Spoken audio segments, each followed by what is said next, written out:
Sebagian besar orang yang memiliki trauma bisa mengubah kebiasaannya, tapi pemuda asal Korea Selatan ini justru punya trauma yang membuatnya takut minum air putih.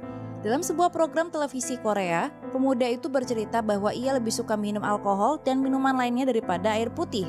Bahkan ia menolak untuk minum air putih selama 20 tahun karena trauma yang ia alami saat masih kecil. Pemuda itu bercerita bahwa saat ia berusia 9 tahun, ia pernah minum air tanah di daerah pedesaan. Namun air itu terasa seperti bau amis dan ia langsung memuntahkannya. Kejadian itu sangat membekas sehingga membuatnya trauma dan tidak mau minum air putih lagi sejak itu.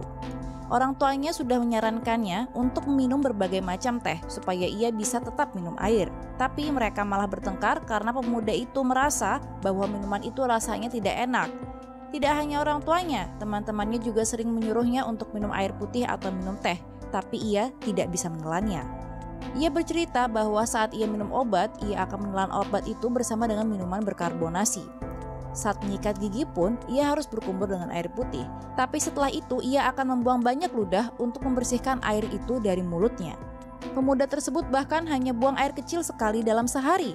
Padahal normalnya, manusia akan buang air kecil sekitar 4 hingga 10 kali sehari. Karena tidak biasa minum air putih, akhirnya ia mengalami sakit perut yang parah, batu ginjal, usus tersumbat, dan masalah kesehatan lainnya. Ia mengaku pertama kali menderita batu ginjal pada tahun 2014 lalu, dan dokter mengatakan bahwa ia bisa menderita hal yang sama lagi jika tidak minum air putih. Namun ia tetap tidak bisa minum air putih dan akhirnya ia mengalami batu ginjal lagi untuk kedua kalinya di akhir tahun 2020 lalu. Ia juga mengalami kenaikan berat badan sekitar 30 kg sehingga penampilannya jauh berbeda dengan fotonya di masa lalu. Kenaikan berat badannya ini disebabkan karena ia banyak minum alkohol. Bahkan dalam sehari, ia bisa minum 2-3 botol soju atau minuman alkohol khas Korea. Pemuda tersebut mengaku bahwa ia sungkan untuk menolak saat ada temannya yang mengajaknya minum alkohol, sehingga ia selalu mengiyakan karena tidak mau hubungan pertemanan mereka rusak. Namun kebiasaan sungkan menolak ini justru membuatnya mengalami masalah kesehatan yang lebih buruk lagi. Dalam program televisi itu, kru menyiapkan 3 gelas minuman untuk pemuda tersebut. Gelas pertama berisi air lemon yang ia muntahkan saat pemuda itu meminumnya.